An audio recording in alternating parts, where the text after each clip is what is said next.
El 7 somos, profe. Para que sepa. Ok, está bien, voy a ir llevando aquí la cuenta. Entonces, el grupo 7 va a exponer rápidamente lo que ellos plantearon. Ok, voy a compartir. Adelante. Me avisan si ven, sí. Sí, correcto. Ahí mismo en la plataforma, porque no había plata para descargarlo. Sí. Bueno, Cobran. sí, cobran. Bueno, acá está, nosotros investigamos un poco sobre la historia de las computadoras y su evolución que se da a través de diferentes generaciones. Los antecedentes de la computadora se remontan al año 4000 a.C., cuando se inventaron las primeras máquinas diseñadas para la aritmética y las primeras reglas de cálculo. Así fue como se comenzó todo. Y entre ellos se encuentra el abaco, que fue un importante adelanto en la materia. Posteriormente se crearon inventos un poco más sofisticados, como la máquina de Blaise Pascal, y en 1671 Gottfried Leibniz dio inicio a las primeras calculadoras, que son primas cercanas del computador. Luego, en 1802, Joseph Marie Jacquard inventó un sistema de tarjetas perforadas que les permitiría automatizar sus telares y reducir así la necesidad de mano de obra. Luego comenzamos con la primera generación de computadores, que se dio de 1940 a 1952, y estas estaban basadas electrónicamente en válvulas y tubos al vacío. Podían programarse mediante un conjunto de instrucciones simples que debían suministrarse al sistema a través de tarjetas perforadas de papel o de cartón, como en el invento de Babbage. En la segunda generación, que abarca hasta 1964, esta explica que la segunda generación se representó un cambio importante, ya que se sustituyeron las válvulas de vacío por transistores, permitiendo hacer las máquinas mucho más pequeñas y reduciendo además su consumo eléctrico. Estas fueron también las primeras máquinas en disponer de un lenguaje de programación, como el célebre Fortran. Así pronto se hizo obsoleto el sistema de las tarjetas perforadas. Luego sigue la tercera generación, que es de 1965 a 1971. El salto de la tercera generación estuvo determinado por la inversión de los circuitos integrados que permitieron aumentar la capacidad de procesamiento de las máquinas y, por si fuera poco, reducir los costos de fabricación. Se trataban de circuitos impresos en pastillas de silicón con pequeños transistores y semiconductores incorporados. Este fue el primer paso hacia la miniaturización de las computadoras. En la cuarta generación, que abarca desde 1972 hasta 1980, la paulatina integración de los anteriores componentes electrónicos propició la aparición de los microprocesadores, nuevos circuitos integrados que reúnen todos los elementos fundamentales de la computadora y que empezaron pronto a llamarse chip de esta generación. Pertenecieron a las primeras computadoras personales o PC. Y ya para terminar, tenemos la quinta y la sexta generación. La quinta generación se basa desde 1983 a 2019. La generación más reciente y vigente hoy en día presenció lo más enorme de diversificación en el ámbito de la computadora de toda su historia. Se hizo portátil, liviana y cómoda e incluso expandió sus fronteras de uso gracias a la posibilidad de redes informáticas. Acá se da la fusión con los teléfonos, dando nacimiento al smartphone y con otros muchos formatos diferentes. Y ya la sexta generación, que es el futuro básicamente. Poco se sabe de la generación de computadores por venir, pero los grandes adelantos en materia de inteligencia artificial, computación cuántica y algoritmos de aprendizaje prometerán un futuro altamente automatizado. Gracias. Ok, perfecto. Bueno, si lo ven, realmente yo diría que el mundo de la computación como tal lo conocemos, ¿verdad? Pues ha sido una evolución muy, muy rápida, ¿verdad? Realmente muy, muy rápida. ¿Algún otro grupo que quiera exponer o encontrarnos algo un poquito, algún otro aporte?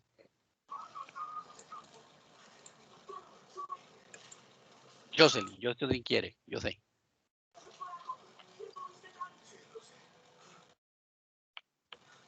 Profe. Ah, yo la vi que usted estaba diciendo, alzando la mano y todo ahí, Jocelyn Suárez y el grupo. Más bien estoy acomodando, profe, para que no se vea así tan junto. No se preocupe, vamos a ver, adelante.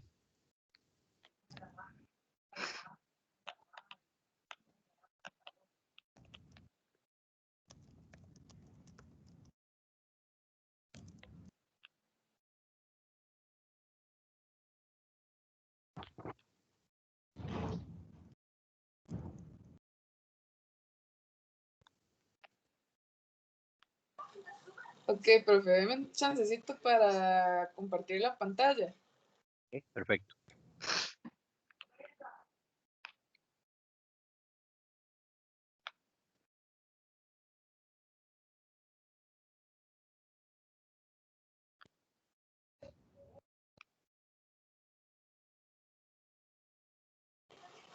Ok, buenas tardes, compañeros. La evolución de las computadoras ha sido algo que se ha dado durante muchos años y que además ha tenido sus inicios desde los principios de la humanidad, ya que la computadora no ha sido, digamos, lo que inicialmente fue inventado. En sí, la computadora es un instrumento que se ha utilizado para desempeñar muchas funciones, además de que el origen de lo que es el computador se puede inclusive determinar desde los años en que el hombre era primitivo.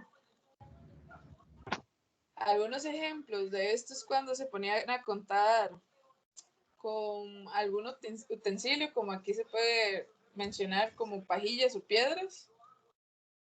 Además de que siempre el ser humano ha querido saber la cantidad de cosas que quiere saber, cuántas cosas obtiene o cuántas cosas tiene almacenados. Algunos de esos principios lo que podemos es encontrar el ábaco, que se da sus inicios en Babilonia en los 500 años antes de Cristo.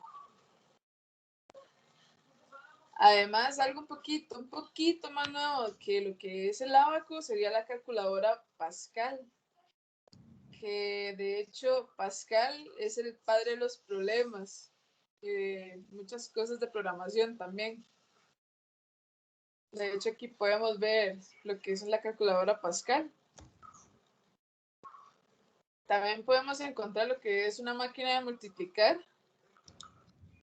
que se utilizó para lo que son las multiplicación y división. La máquina de telar de Jacquard. También está esto, que también parece una calculadora, que es de Charles Xavier Thomas, que se dio en 1820. Y esto es un poquito más moderno, que es una máquina que sirve para lo que es la diferencia y analítica de Babbage, sí, en 1822. Aquí tenemos otro tipo de máquinas, pero vamos a enfocarnos ahora en lo siguiente, que serían mis compañeros. Ok, buenas. Lo que toca ahora es la primera generación del computador. Dice que la primera generación del computador comprende desde el año 1944 a 1956. En esta primera generación se da la creación de la computadora Mark I, que fue desarrollada por Howard Aiken. En este periodo se desarrolla la Segunda Guerra Mundial, motivo por el cual muchos proyectos quedaron inconclusos, pero también hubieron proyectos impulsados por el mismo motivo en que fue la guerra y que hizo que se logren grandes desarrollos. Es así como se crea la computadora ENIAC, Electronic Numerical Integrado and Calculador, que era una enorme computadora la cual ocupaba más de la habitación pasada, más de las 30 toneladas y trabajaba con más de 18.000 turbos de vacío. Una de sus características importantes fue que usaba el sistema binario en lugar del sistema decimal. Luego fue construida por Eckert y Mauchel, la computadora EDVAC electrónica, que contaba con un programa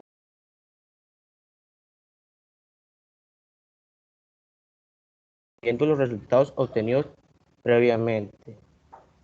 Después tocaba la segunda generación del computador. La segunda generación comprende desde el año 1959 y 1964. Lo más destacable de esta segunda generación, el reemplazo del uso de tubos al vacío por los transistores, lo que hizo que las computadoras sean más pequeñas y más rápidas.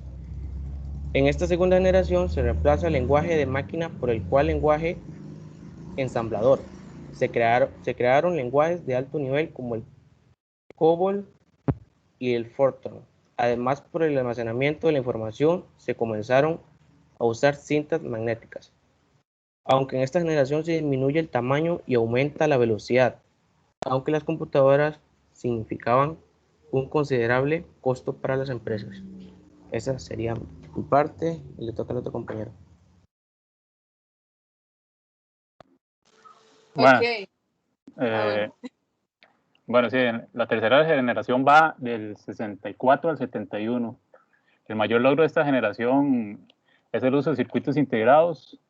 Esto hizo que las computadoras sean más pequeñas y más rápidas, además consumían menos electricidad, lo que hacía que generen menos cantidad de calor, además eran más eficientes. Con el uso del chip se dio un enorme paso en la era de la computación, ya que el chip contenía una serie de circuitos integrados, los cuales almacenaban información. Esto permitió que las computadoras puedan hacer varias tareas a la vez, como era la de procedimiento de información y cálculo matemático. En la tercera generación se comienza a surgir los programas o software. La compañía que tuvo su apogeo en esta generación fue IBM, la cual alcanzó la cual alcanzó al mercado de las minicomputadoras IBM 360 y 370.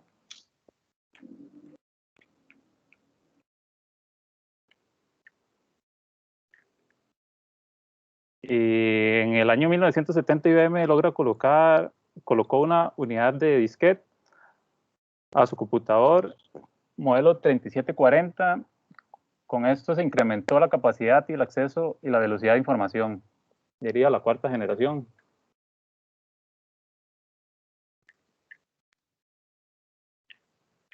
En la cuarta generación, las computadoras, esta generación sea del 71 al 81. Lo más importante de esta generación es el invento del microprocesador, el cual unía circuitos integrados en un solo bloque. La creación del microprocesador hizo posible el desarrollo de las computadoras personales o PC, lo cual marcaría una revolución en el mundo de la computación. Esto cambiaría la forma de trabajar e incluso de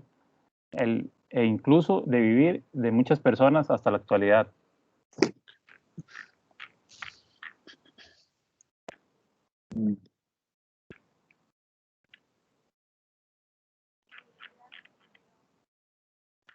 En el 71 la compañía Intel crea un chip de 4 bits, el cual contenía una gran cantidad de transistores.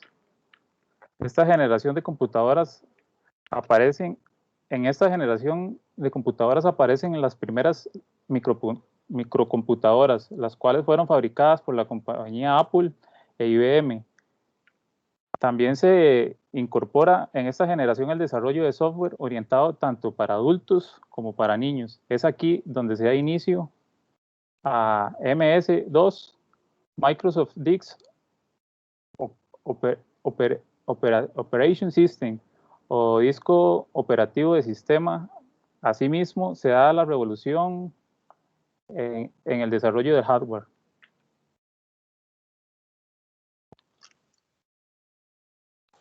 Ok, seguimos con lo que es la quinta generación, que en realidad no se sabe muy bien en dónde es que empieza la diferencia entre la quinta y la sexta, ya que sus avances han sido muy rápidos, además de que ya no hay comparación entre las primeras generaciones de las primeras computadoras. En sí, más o menos se sitúa entre 1982 y 1989. Y hay muchas empresas que se han encargado de construir gran cantidad de estas computadoras. Han habido grandes avances en lo que es el software, además de que surge lo que es la red de redes o el Internet, además de que se dan los inicios de la inteligencia artificial que actualmente ha tenido gran importancia, además de que actualmente las computadoras se han equipado para poder encontrar soluciones a sus propios problemas siguiendo patrones y secuencias. Además de que estas computadoras pueden operar en grandes compañías de cualquier tipo en realidad. En esta época están apareciendo lo que son las computadoras portátiles, que están trabajando igual a como trabajaban las computadoras grandes, realizando procesos en paralelo. Además de que hay también lo que son microprocesadores que van realizando distintos trabajos. Además de que a estas computadoras se le añaden formas o dispositivos de almacenamiento que se encargan de guardar información. En ese entonces lo que más se utilizaba eran los CDs para música, videos, etc.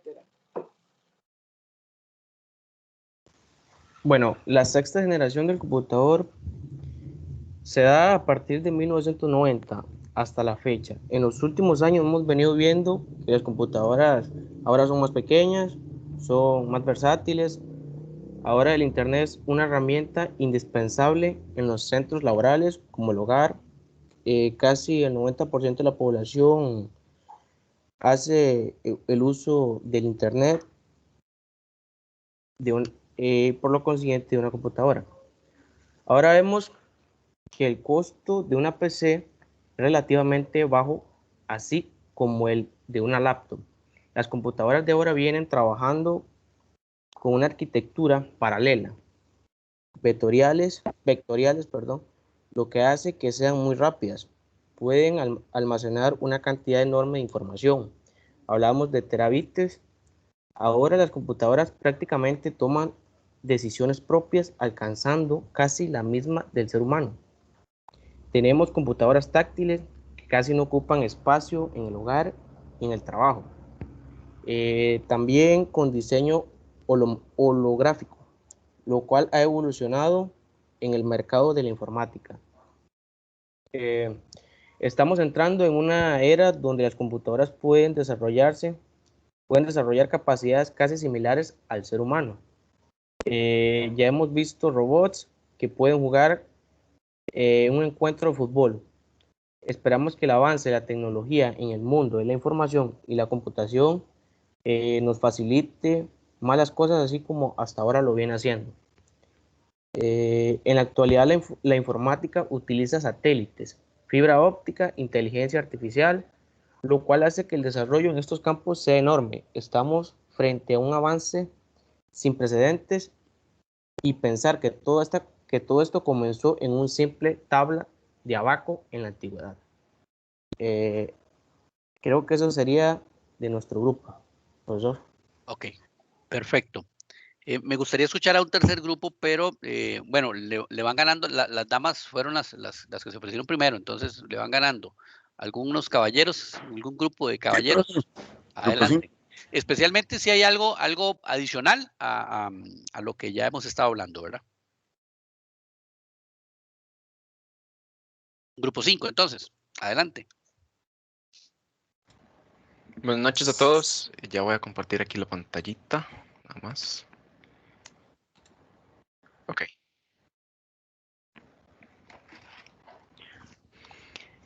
Bueno, en la evolución de las computadoras, lo que nosotros logramos investigar, más que todo una pequeña introducción, sería que en la actualidad se le considera como una máquina digital programable que ejecuta serie de comandos para procesar los datos de entrada y así obtener la información que posteriormente se envía a las unidades de salida.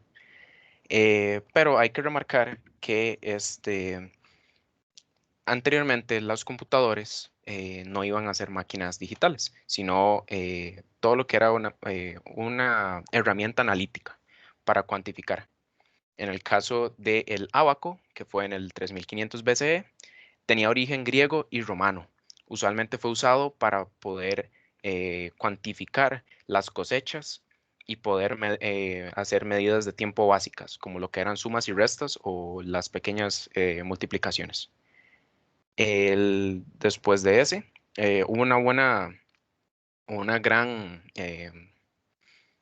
puede decirse como pausa en el desarrollo de los ordenadores hasta el 24 de diciembre de 1623, que es donde surge la Pascalina. Este representaba sus datos mediante posiciones en los engranajes y fue creada por Blaise Pascal en Francia.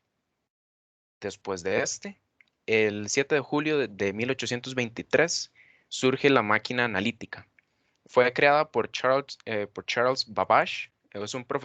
Era un profesor matemático de la Universidad de Cambridge. Y usualmente se usaba para efectuar sumas repetidas, ya que esta nació debido a que la elaboración de tablas matemáticas eran muy tediosas y propensas a errores. Este se le puede considerar como el padre de lo que llegaría a ser Excel, en cierta manera. Y pues a continuación mis compañeros van a explicar sobre lo que serían las 6 generaciones. Entonces, adelante. Entonces, voy en esas. Dice que la primera generación está comprendida entre los años 1945 y 1956. Hechos importantes acá, dice que IBM creó la primera calculadora electrónica en el 44. Se desarrolló la computadora ENIAC y también que lo más significativo de esta generación fue la utilización de tubos al vacío. En la segunda generación, que va de 1956 a 1963, dice que los tubos al vacío se reemplazaron por los que ahora son transistores.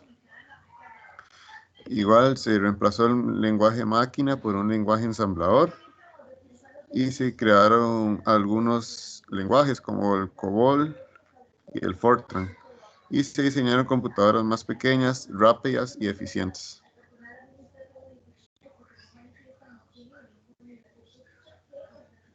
Ahora sigue el compañero con la tercera y cuarta. La tercera generación fue de 1964 a 1971. En esta aparecen los primeros discos magnéticos y los componentes electrónicos se integran en una sola pieza o chip, que estos albergan en su interior condensadores, transistores o diodos, los cuales ayudan a aumentar notablemente la velocidad de carga y a reducir el consumo de energía eléctrica. También las computadoras se caracterizan por tener mayor flexibilidad y fiabilidad, como de ser menor tamaño y ocupar poco espacio. Las máquinas más sobresalientes de la época fueron CS 6600 y IBM 360. La cuarta generación fue a cabo de 1971 a 1981. Las computadoras personales se convierten en las protagonistas de la informática. Todos los elementos que conformaban la CPU ahora se almacenan en un circuito integrado conocido como microprocesadores, y empiezan a surgir en una gran gama de estos elementos fabricados por la compañía Intel, que es también reconocida en la actualidad como la mayor fabricante de circuitos integrados del mundo. Y el primer microprocesador se denominó 4004, lo cual lo desarrollaba Intel en 1971. Y en el 74 se presenta al mercado el primer diseñado para el uso general, y en esa generación donde aparece el disquete. Hola compañeros, voy a estarles comentando un poquito de la quinta y la sexta, pero como a manera curiosa y para que tal vez el profesor nos confirme posteriormente, veamos qué entretenido, qué bonito es como por lo menos en las últimas 3, 4 generaciones, a pesar de que todos hemos hablado de ellas, siempre varía un poquito las fechas. Y esto es porque, como comentábamos anteriormente, esto es algo que pasa de día a día, ¿verdad? La tecnología es así, entonces cuesta mucho datar una fecha específica con esto. Ya entrando un poquito en materia con lo que sería la quinta generación, que nosotros la datamos de 1981 al 89, fue comandada por los nipones, ¿verdad? Los japoneses siempre a la vanguardia. Esto en 1982 buscaba tecnología mucho más avanzada bajo lenguas de programación más potentes para las máquinas y menos complejos para los usuarios, ¿verdad? Estaban buscando simplificar un poquito el asunto. Hasta el día de hoy que eso se mantiene, ¿verdad? En esta generación, las computadoras ellas empiezan a realizar tareas que aún en la actualidad predominan, ¿verdad? Como lo que sería la traducción automática de una lengua a otra, ¿verdad? Que eso llega a facilitarle un montón de trabajo al usuario. lo que sería la sexta generación, que datamos de 1990 al día de hoy. Como indiqué, la informática no se ha detenido y cada día avanza a mayor escala. La inteligencia artificial, la arquitectura vectorial y paralela de los ordenadores y la incorporación de chips de procesadores especializados para llevar a cabo ciertas tareas predominan el día a día. Se estima que la próxima generación, o sea, el futuro, como comentábamos los compañeros anteriormente, está marcada por el máximo desarrollo de la informática cuántica y su puesta en marcha. De hecho, actualmente ya existen supercomputadoras cuánticas, ¿verdad? Que es algo que está un poquito volado de la jupa, ¿verdad? Muy chido. Listo, compañeros. Eso sería por parte del grupo 5, por vida. Ok, perfecto. Luego vamos a ir dándole la oportunidad a algunos otros grupos de exponer algunos otros temas en particular, pero creo que ya aquí nos va quedando bastante claro más o menos cuáles han sido las generaciones, ¿verdad? Como bien lo apuntaba, creo que fue don José el que estaba hablando al final, me pareció. Correcto, Roberto. Ajá. Don José Roberto, sí, correcto. Hay ciertas diferencias, ¿verdad? Con respecto a los diferentes sitios donde usted consulte o los autores. Aquí lo importante es que nosotros tengamos, yo diría, bastante claro, especialmente las últimas generaciones, cuáles son las características o las posibilidades que tenemos. En definitiva, estamos ante la sexta generación. Hay algunos autores que incluso indican que todavía hoy en día no estamos entrando, pero estamos a las puertas de la sexta generación. Hay gente que difiere un poco del asunto. Yo personalmente sí creo que estamos ya caminando, ¿verdad?, en el entorno de la sexta generación. La computación como tal, yo diría el pleno desarrollo o la generación o la etapa más donde hemos visto mayores cambios, y creo que uno de los grupos lo comentó, ha sido a partir de 1970 y resto, 1974, especialmente cuando ya llegamos a los 80, ¿verdad? No en vano, los 80 es la mejor época del mundo. O sea, ha habido abundancia, buena música, buena poesía, etcétera, etcétera, ¿verdad? Y también en el tema tecnológico es cuando se empieza, yo diría, es como el Big Bang, ¿verdad? Como el boom de la parte de la computación. Es cuando don Wozniak y Steve Jobs empiezan a meterle bastante carnita al asunto, y a partir de allí empiezan a generar o a dar la posibilidad de que las computadoras sean más hogareñas, esa es la palabra, ¿verdad?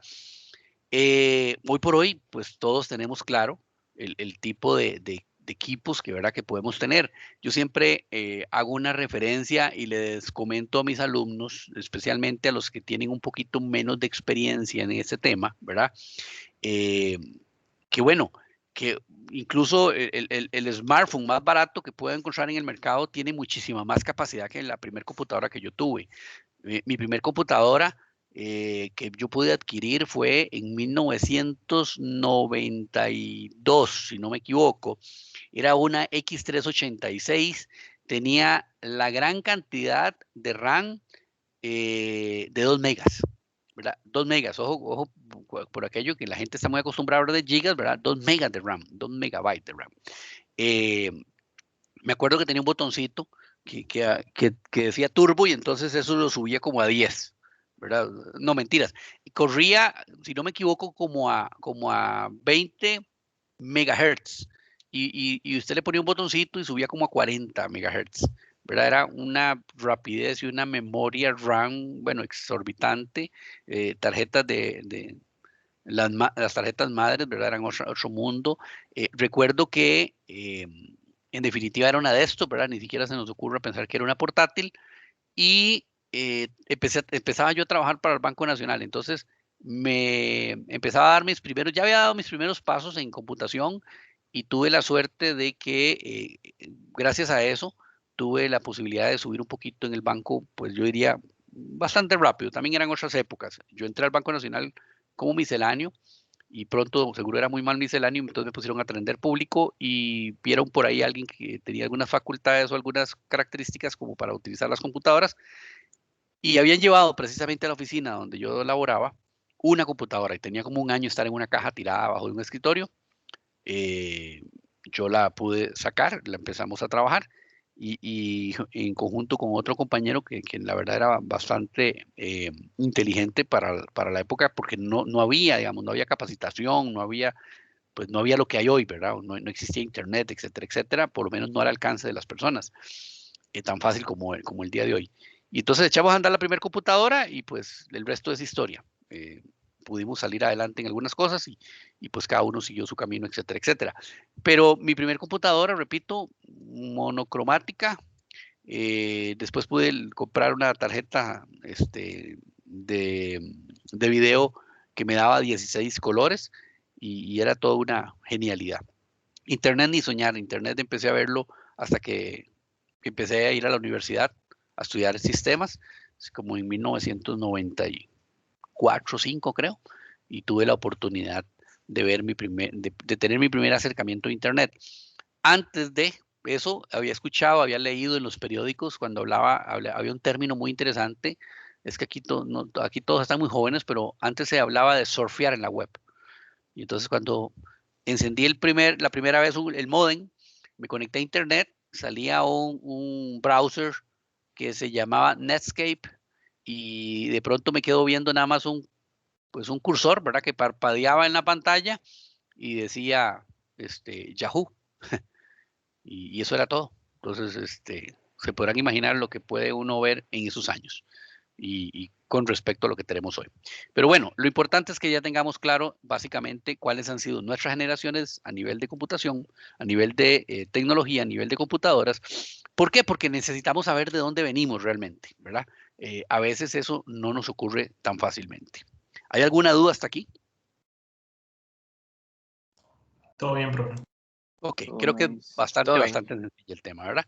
Vamos a continuar viendo un poquito sobre conceptos básicos, sino antes recordarle a los compañeros que sé que tienen un poquito más de experiencia, ¿verdad? Que la idea precisamente por acá es que, pues, de alguna manera, todos lleguemos a tener el mismo o parecido conocimiento. Entonces, déjenme para acá. Ok, ¿están viendo mis diapositivas en este momento? Sí, profe. Ok. Sí, señor. Perfecto. Entonces, vamos a hablar un poquito sobre almacenamiento de datos. Sumamente importante eso. ¿Por qué? Porque en definitiva, hoy precisamente a mí me gusta mucho hablar sobre anécdotas que suceden en el día a día y que me imagino que les han sucedido a ustedes montones de veces. Hoy buscaba un respaldo que hice en diciembre de una máquina virtual porque precisamente quiero enseñarles a ustedes o ponerles a disposición un software para que puedan, la semana pasada alguien me dijo, profe, y no hay un curso, no hay algo, alguna posibilidad de que podamos, pues así lo entendí, armar o desarmar una computadora. Bueno, físicamente definitivamente no vamos a tener la posibilidad, pero virtualmente sí tenemos. Cisco y algunos otros desarrolladores han desarrollado, valga la redundancia, de forma virtualizada la posibilidad de que nosotros podamos armar y desarmar computadoras. Entonces les voy a pasar un par de links para que puedan acceder a ese software. Realmente son como juegos, ¿verdad? En donde tienen la posibilidad de armar la computadora a los sueños con la tarjeta madre que a ustedes se les ocurra. El de Cisco tiene algunas características con respecto al otro, pero entonces ahí vamos a poderlo hacer. Y precisamente estaba viendo la posibilidad de instalar el software en mi máquina para hacerle una demostración, pero para serles honestos no me dio el tiempo necesario con respecto al trabajo diario. Entonces necesitaba hacer una virtual rápidamente porque no quería bajar a la Mac, digamos, ese virtualizador, perdón, esa herramienta virtualizada. Y entonces necesitaba generar un sistema operativo alterno, específicamente de Microsoft, y no me dio tiempo como ponerme a correr y bajar la virtual, etcétera, etcétera. Entonces al final terminé instalando una máquina virtual de cero y pues acaba hace unos 5 minutos terminó de instalarse la máquina virtual. Entonces pues no me dio el tiempo. Sin embargo, ahora les voy a poner el link de la solución y luego lo podemos ver con mayor detenimiento. Bueno, ¿por qué hablamos de todo esto? Porque les contaba, cuando estaba tratando de generar la virtual, yo tenía algunas virtuales en un disco duro y me di cuenta que mi disco duro se dañó, ¿verdad? ¿Por qué se dañó? Bueno, probablemente porque alguien lo tomó, alguien no. Yo creo que ya tengo claro quién fue de mi escritorio, lo dejó caer y entonces pareciera que tiene una abolladura y es muy probable que ya el disco se dañó. ¿Y eso qué impacta? Bueno, ahí tenía mucho software, tenía alguna información personal, etcétera, etcétera, que en definitiva, pues gracias a Dios lo tenía también en la nube, la información que me importaba. Tal vez el software no tanto, porque me tomaba más tiempo descargarlo y lo tenía en el disco duro, pero tenemos que tener mucho cuidado y vamos a ver, especialmente, y repito, para los que tienen un poquito menos de experiencia y conocimiento en esto, vamos a ver que tenemos muchísimos tipos o medios de almacenamiento de datos que podemos utilizar en el día a día, ¿verdad? Especialmente cuando estamos hablando de nuestras empresas, de nuestras compañías o donde nosotros laboramos. Vamos a ir viendo algunos ejemplos por ahí. Bueno, en definitiva, la memoria RAM, ¿verdad? Todos creo que hemos escuchado hablar de la memoria RAM. ¿Alguien que me quiera comentar algo sobre la memoria RAM que ha escuchado, que ha visto, qué experiencias ha tenido, especialmente los que tienen un poquito menos de conocimiento? Más adelante vamos a ver algunos otros aspectos que nos pueden ir acompañando el resto de compañeros. ¿Qué se ha escuchado de la memoria RAM? Que ayuda a la velocidad, ¿no? Que ayuda a la velocidad. Bueno, vamos a ver, ahorita vamos a determinar si es cierto y nos van a ayudar también el resto de compañeros a decirnos si es cierto que ayuda a la velocidad. ¿Qué más han escuchado? Que es prácticamente imposible ampliar la memoria RAM. Perdón, es casi que imposible, digamos, ampliar una memoria RAM. Ampliar una memoria RAM es casi imposible. ¿Por qué? Por ejemplo, le pongo el caso de un teléfono. Yo cuando estaba en séptimo, yo tenía un teléfono que tenía como, ¿qué le digo? 580 megabytes de RAM. Y yo buscaba tutoriales en YouTube de cómo ampliar mi RAM a 10 de RAM. Y era como que, pura trama, ¿verdad? Se lo llevaban a uno. Ah, ok, ya te entendí. Sí. Ya vamos a hablar un poquito también de eso. Ajá. ¿Una tercera opción o una tercera característica? Que es volátil. Que es volátil, ok. Vamos a ir viendo un poquito qué es básicamente, ¿verdad? Y vamos a ir tratando de aclarar esas, yo diría a veces algunas dudas o algunos comentarios que uno escucha y es válido, especialmente cuando estamos iniciando en esto. Bueno, como su nombre lo indica, ¿verdad? Ofrece un espacio de trabajo a la computadora. ¿Qué significa eso? Tenemos información en ella, ¿verdad? Nosotros en la memoria RAM guardamos, el compañero lo dijo, es volátil, ¿verdad? Guardamos momentáneamente datos allí, ¿verdad? Tenemos información, lo que usted necesite guardar momentáneamente. Importantísimo, mientras nuestra computadora esté encendida, ¿verdad? La memoria RAM tiene esa información o esa data que nosotros de alguna manera transparentemente subimos allí, perdón. En el momento en el que nosotros apagamos nuestra computadora, eso se va. Y alguien un día me dijo, profe, pero entonces no es muy útil. No, es súper útil, ¿verdad? ¿Por qué? Porque básicamente nosotros la vamos a utilizar. Me voy a adelantar un poquito más adelante a lo que vamos a ver. Discos duros, por ejemplo. Dependiendo del disco duro, evidentemente, y a la semana pasada hablamos un poquito, tenemos discos duros más rápidos en cuanto a tecnología, en cuanto a composición, ¿verdad? Como los discos sólidos. Pero en la manera tradicional, los discos que eventualmente podamos tener en nuestros equipos, ¿verdad? Si no hemos migrado a un disco de estado sólido, son discos que son relativamente lentos, ¿verdad? Son lentos en cuanto a la recuperación de la información. ¿Eso qué quiere decir? Cuando nosotros tenemos una fotografía, un documento, un correo, el sistema operativo que se está ejecutando, etcétera, etcétera, se encuentra normalmente todo escrito en los discos duros y necesitamos recuperar información de ese disco duro, pues la computadora literalmente tiene que ir a buscar entre un armario, ¿verdad? Más adelante vamos a ver algunas consideraciones, pero tiene que ir a buscar entre un armario de datos, ¿verdad? De chunches. Y entonces, dependiendo de qué tan ordenado, qué tan desordenado se encuentre ese disco, su estado, etcétera, etcétera, pues entonces puede ser una comunicación relativamente, y aquí digo relativamente lenta, porque lo que podría ser rápido para nosotros, pues evidentemente no es rápido para una computadora. ¿Ok? Entonces, ¿qué sucede con la memoria RAM? La memoria RAM, cuando está en pleno funcionamiento, lo que hace es que pasa la porción de información que esté siendo utilizada por la computadora, que se encuentra originalmente grabada en el disco, ¿verdad? La eleva a la memoria RAM y la tiene, por decirlo así, como más a la mano, ¿verdad? Como más a la vista. Entonces, la memoria RAM además de que no tiene ningún elemento mecánico, es mucho más fácil poder acceder a ella, es mucho más rápido, tiene la información de primera entrada que yo más voy a requerir, por decirlo de alguna manera.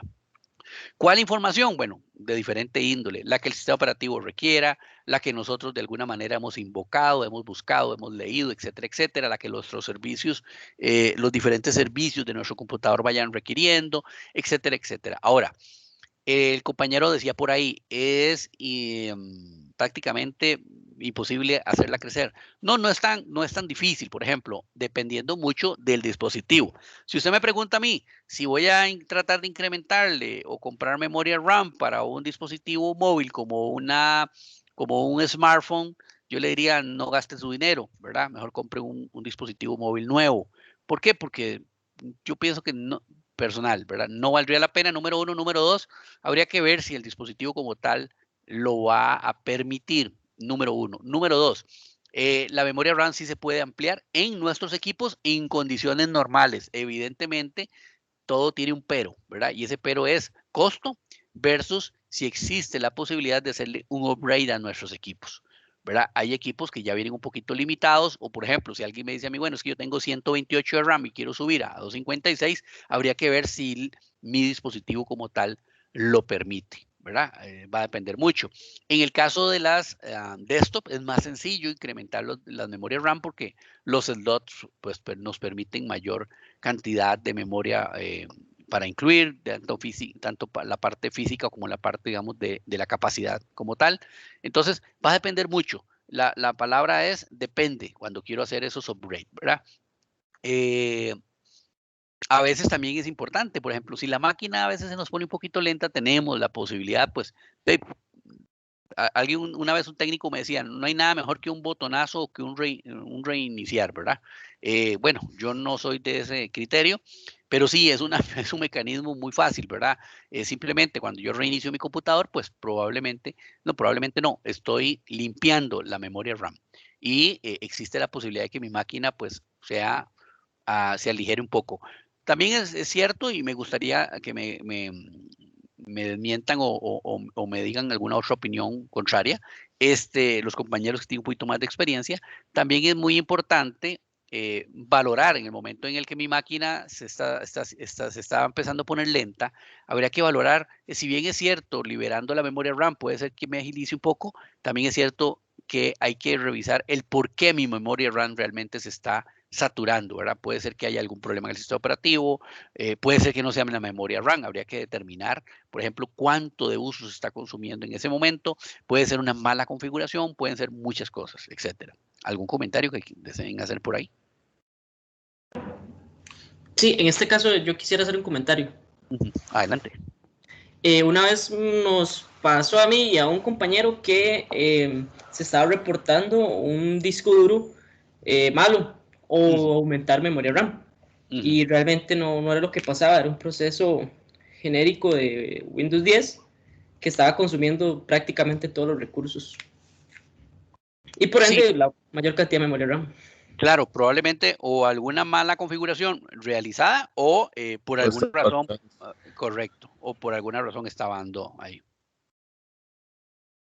Muchas veces lo que sucede es que aplicaciones en segundo plano terminan consumiendo gran parte de la memoria RAM.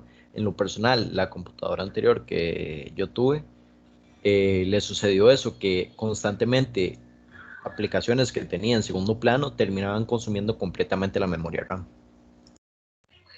Sí, aplicaciones de diseño, también archivos temporales y demás cosillas, ¿no? Sí. Norman, perdón, adelante. Para agregar a lo que acaba de decir el compañero de las aplicaciones de segundo plano, la memoria RAM, por lo general, usted la tiene en un acceso rápido.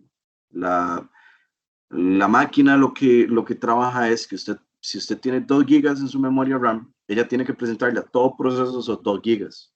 Entonces, cuando una aplicación no está en primer plano, por ejemplo, yo en este momento tengo Teams abierto, él está en primer plano. Cualquier otra aplicación que yo tenga está en segundo plano. Entonces, la memoria que tiene alocada los procesos, si están en estado de espera por más de un cierto tiempo, va a dejar de estar en memoria RAM y va a pasar a lo que se llama el page fault. Es una sección del disco donde usted va a mover todo lo que es la memoria alocada para liberar la memoria RAM. Entonces, así es como usted conforma la memoria virtual. Entonces, no siempre las aplicaciones en segundo plano en realidad están consumiendo memoria. Cuando hay un leak de memoria, es justamente cuando usted va a encontrar demasiado movimiento a page fault. Ahí hay un problema con esa aplicación, como dice el compañero. Correcto. Siempre va a haber un pero, un depende, ¿verdad? De qué es lo que está pasando. Es muy común, ¿verdad? Es muy común. Y aquí vamos a hablar desde dos aristas. Es muy común que, por ejemplo, cuando el usuario, pues tal vez no es un usuario experto, ¿verdad? Y hay que decirlo así muy feo, a veces el técnico nos rueda, ¿verdad? O rueda al usuario no experto. ¿Qué significa eso? Pues la salida más fácil es decirle, mire, su memoria RAM no le está dando. Compre una máquina nueva o compre memoria o más memoria RAM, ¿verdad? Evidentemente, si yo voy a comprar tomates y pregunto que si quiero comprar más tomates, pues me van a vender más tomates. Así es sencillo. Y así nos pasa cuando vamos, hay que decirlo así, donde un mal técnico o alguien que no tiene la ética suficiente. Cuando hay un problema de memoria, cuando hay un problema de lentitud de la máquina, ¿cuál es la recomendación? Revisar paso a paso qué está haciéndose, ¿verdad? Yo siempre le digo a la gente, a ver, ¿qué hacía usted hoy que no estaba, qué está haciendo usted hoy que no estaba haciendo ayer para que usted haya notado ese incremento? Entonces sería, no sé, correr procesos, aplicaciones, e ir viéndolo, tener un monitoreo en el administrador de tareas, digo yo. Esa es la palabra ideal. Por ejemplo, ¿cuántos de nosotros nos hemos tomado la molestia de ver el consumo, por ejemplo, de cuando yo instalé mi máquina, de la memoria, el procesador, ¿verdad? Es más, las máquinas tienen, por ejemplo, medidores de batería, por ejemplo. Bueno, ¿cuánto me duraba la batería hace un mes y cuánto me dura hoy? ¿Qué tan rápido me está procesando mi máquina o qué tan rápido no me procesa? Etcétera, etcétera. Si yo no monitoreo y si yo no levanto de alguna manera una pequeña estadística, ¿verdad? Pues no me doy cuenta de qué es lo que está realmente sucediendo. Le achacamos normalmente todo el problema al hardware. Y a veces no es solamente el hardware, a veces el software, a veces el software por culpa nuestra, ¿verdad? ¿Por qué digo por culpa nuestra? Porque, bueno, pues ponemos software pirateado, que resulta que está vulnerado. Yo siempre le digo a la gente, con suerte usted tiene un acompañante toda su noche y ni cuenta se ha dado, ¿verdad? Que tiene alguien a su lado y está alguien monitoreándole qué es lo que hace, robándole información o simplemente utilizando como alojamiento su equipo. Todo eso incide, ¿verdad? Todo eso incide en el comportamiento de la memoria RAM. Más adelante vamos a ver del disco duro y cualquier otro medio de almacenamiento. Y ni qué decir de cualquier otro medio dentro de nuestro equipo, ¿verdad? Importantísimo. Bueno, para ir adelantando un poquito.